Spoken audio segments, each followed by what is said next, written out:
Welcome to another Early Years Learning Hub podcast. My name is Jackie Ward and I'm the founder and managing director of the Early Years Learning Hub. This podcast is part of our series titled Practice Sharing, and today we're looking at a few different topics because we have the awesome Su Garrett who is the director of the excellent rated service Explore and Develop at Annandale.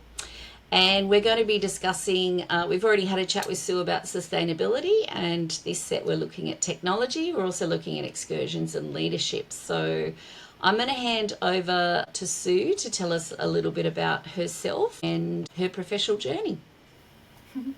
Thanks, Jackie. So as you said, I'm the director at Explore and Develop Annandale, and I'm also the approved provider at that service. So we're a long daycare service in inner West Sydney in Annandale, and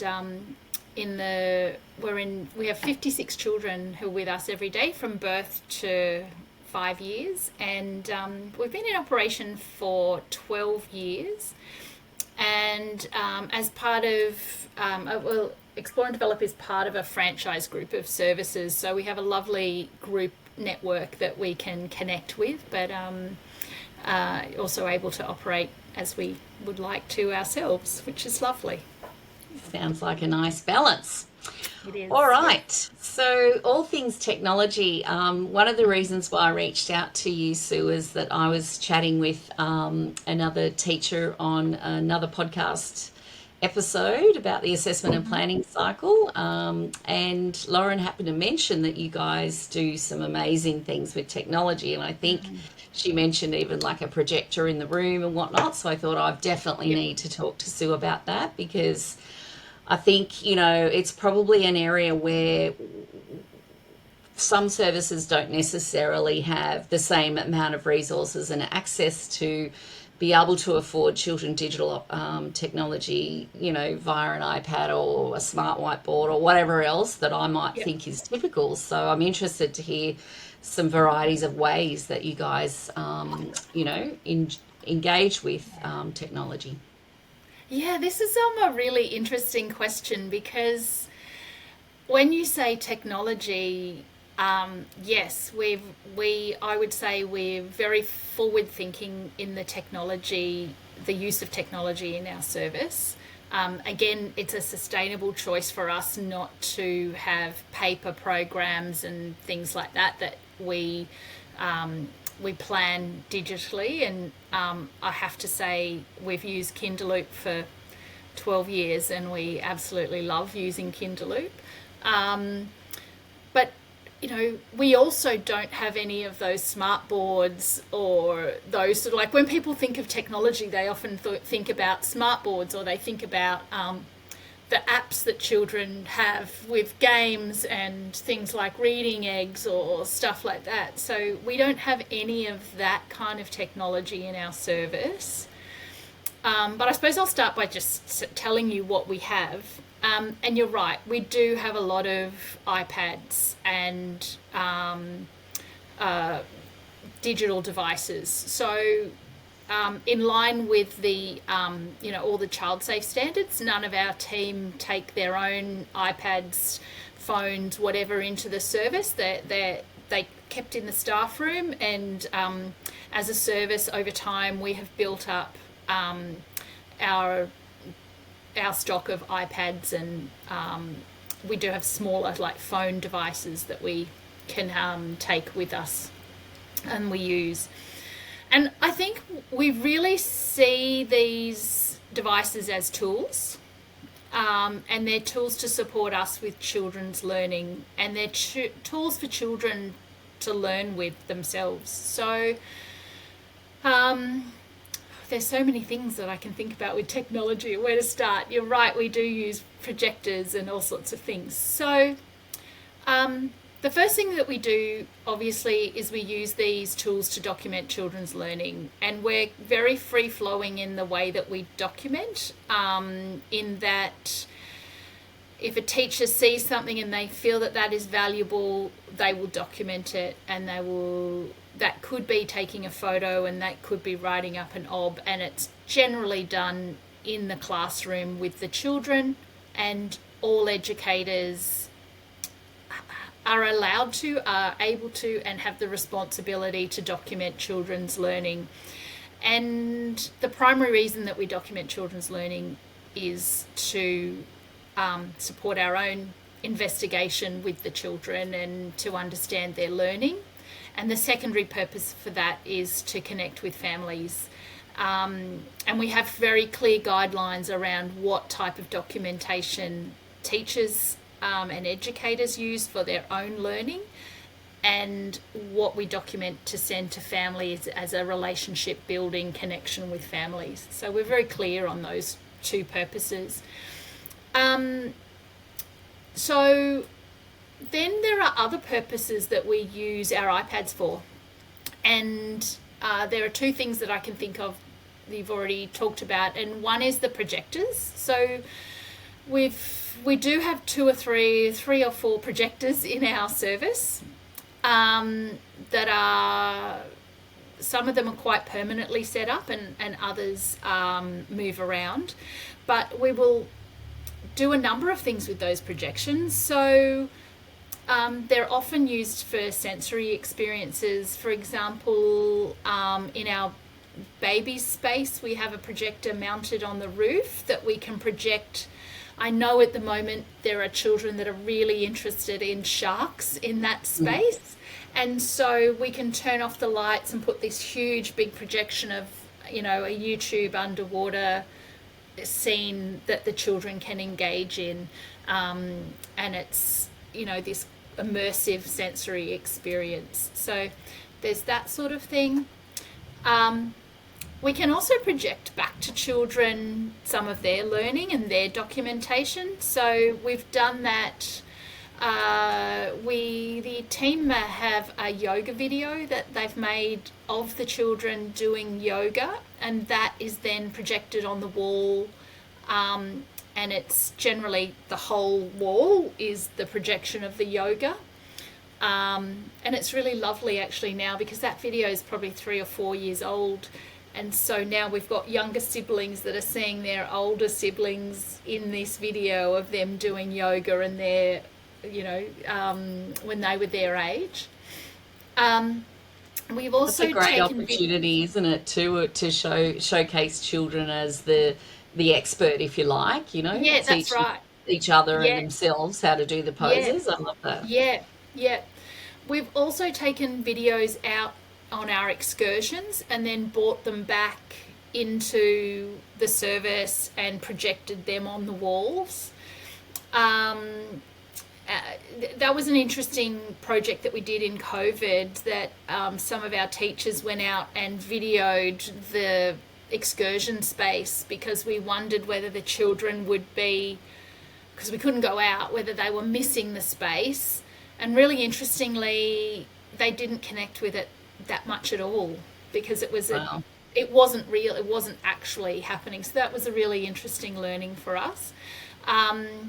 But we do use that a little bit. So lots of different experiences where we can, maybe connect with a family that's away or an educator that's away, that we can Zoom with them in another place and talk about whatever it is that they're experiencing. That sounds great. I love that too, that we need to be thinking more about children as global citizens, don't we? Like that they are, digital natives like we've never seen a generation before, like Yeah. most babies, even 1-year-olds, can know and understand about swiping. Yeah, They know and absolutely. understand that, that phone or that device, you talk on it, you take pictures on it, Yeah. there's Yeah. I guess more of an impetus for particularly, more mature people, I guess, to embrace and be aware of all the ways that children are, like, digital technology just so integrated into their world Yeah. now, isn't it? We also use video making and green screen technology, so that the children can make their own videos. So you can set the iPad up for them, and they've got a little scene a story that they're telling, and they'll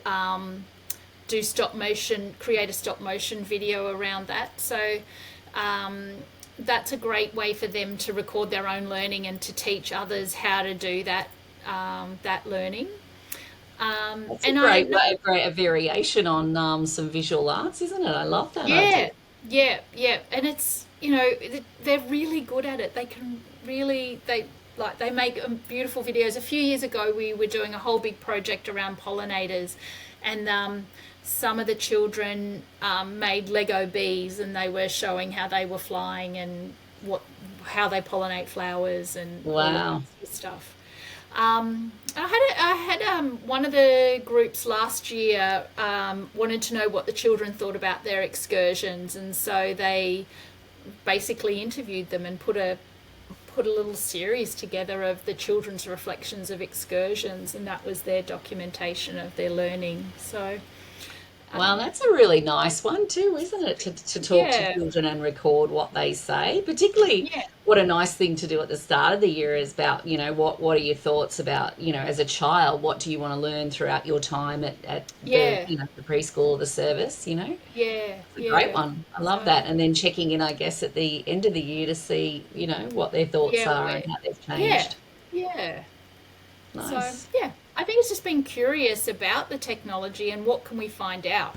Like just using it as a tool to find out And I whatever it think, is we need. that's I guess one of the things that I think, one of the some of the barriers, around children's engagement in a service is often that, well, a not having the resources, the digital tools themselves, Yeah, and also having, I guess, a pretty narrow view of what we think of technology and how children can engage with it. But I yeah, think what you've just described there is, like one tool, for example, with the projectors used in a myriad of different ways for different types of yeah, learning.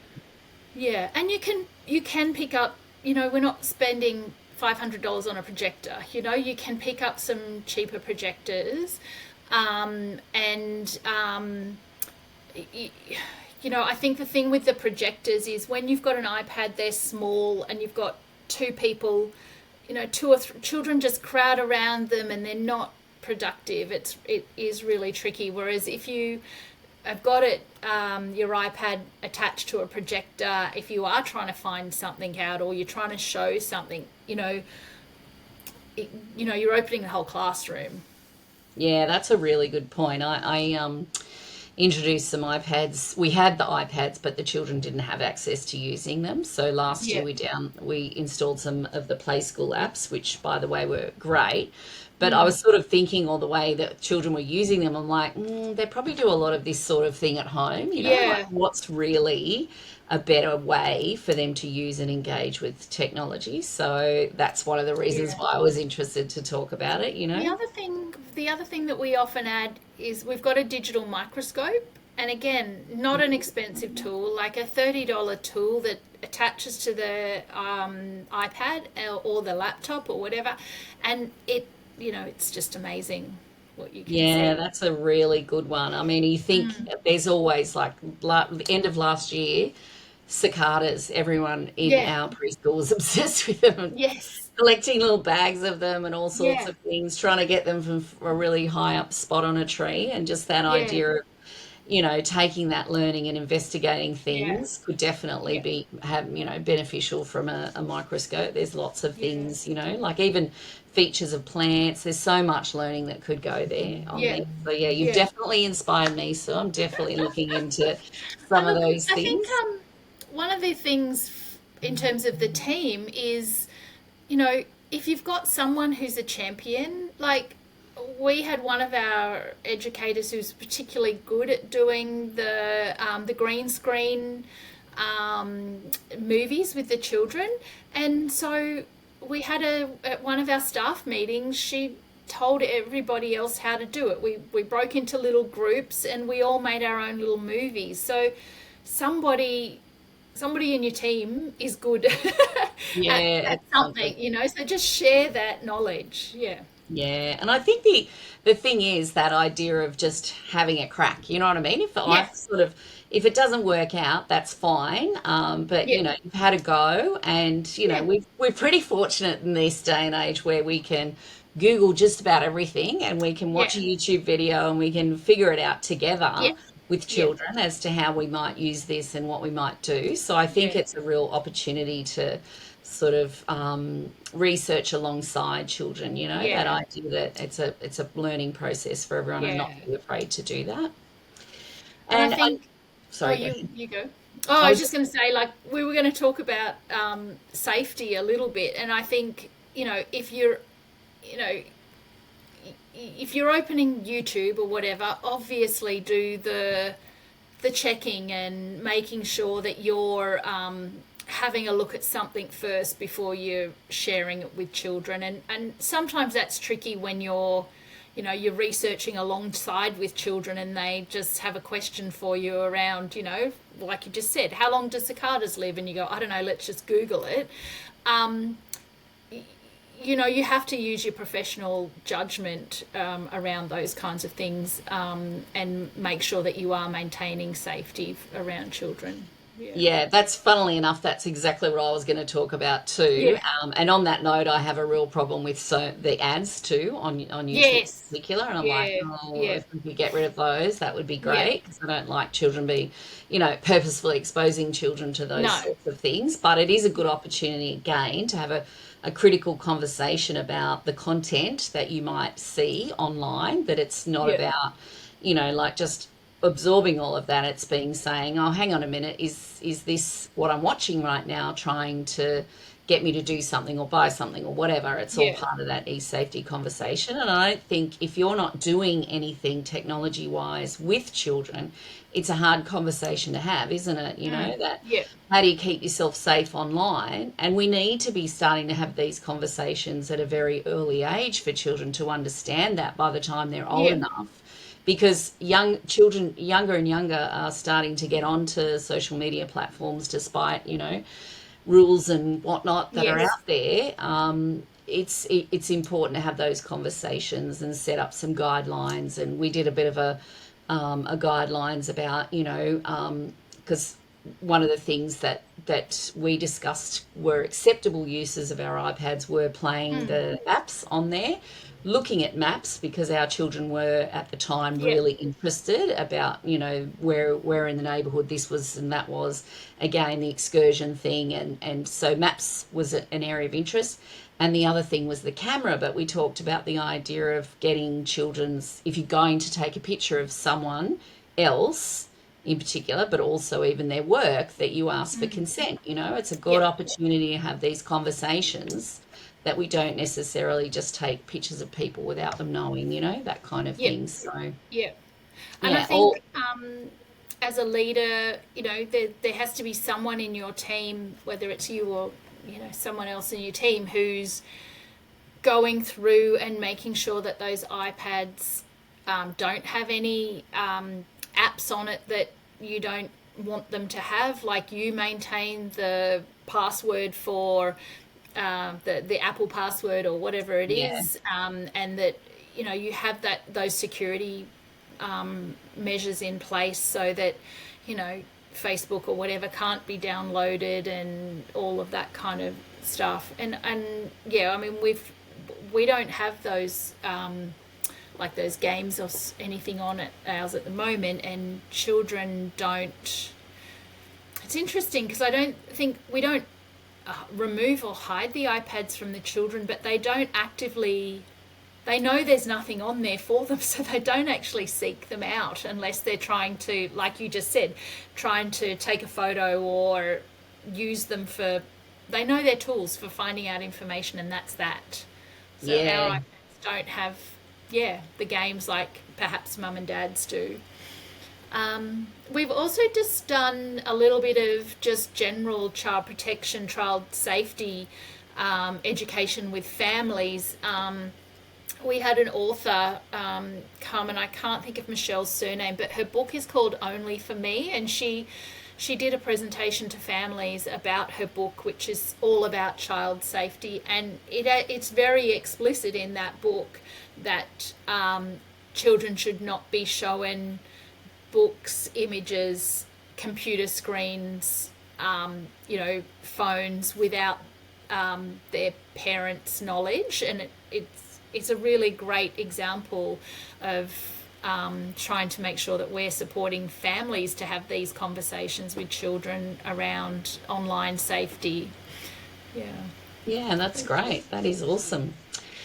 All right. Well, I think we've probably covered everything on our list there because you've talked a little bit about some examples of your learning experiences, which I thought were amazing. And I guess I'm going to sort of reiterate because you talked about your projects and whatnot in our sustainability one as well.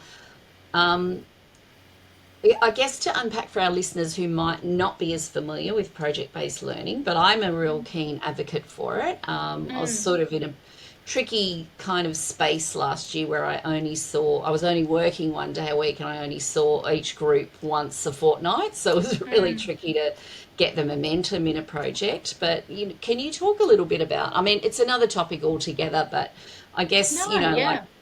a little bit about that as it pertains, I guess, to technology and some of the examples that Yeah. you've talked about.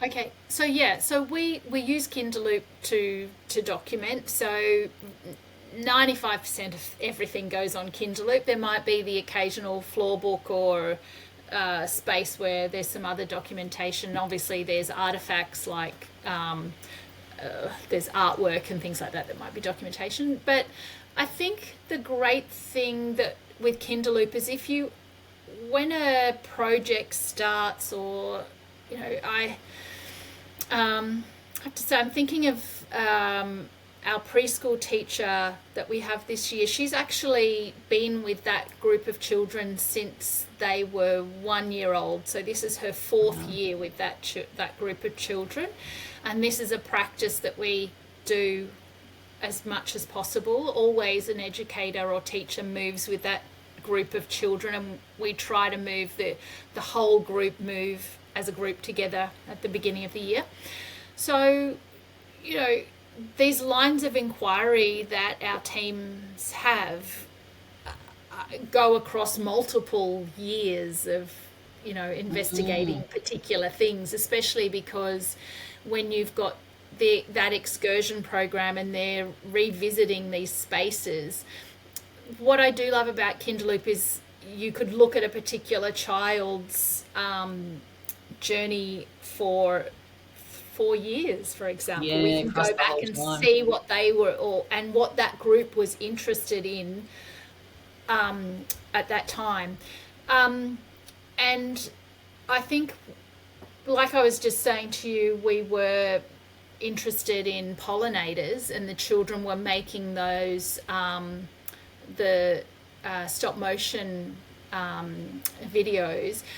That project was so multifaceted. There was I can't remember all of the stuff that they did in that project, but it was all about garden sustainability and actually looking at how many different types of native bees we had. We made costumes, bee costumes.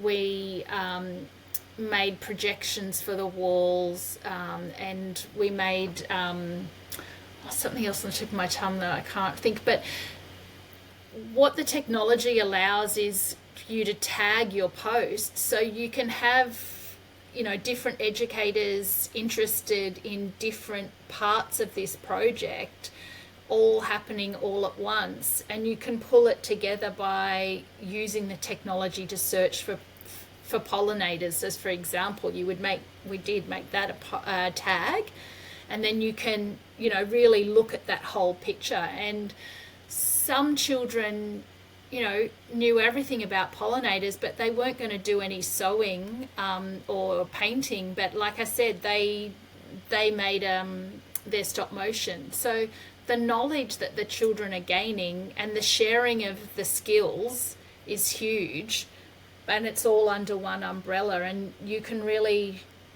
show that learning very easily using the technology. Wow, that's a really great example and a really great way, I guess, to streamline processes, and using technology as educators as well. Yeah, and Um, we use it to document our quality improvement plan, and so it's super easy to pull out your embedded practices and tag all of those so that, yeah, you can see them across the board. Sounds like a very efficient way to Yeah, go about things, and some like, really rich project learning going on there based on yeah. children's interests. And look, you just remind me of something else. I mean, remember the days where it was your programming time, and you had all of these. You might be using PowerPoint to make a slideshow or something Mm, that was the daily diary for families, or you might have your book.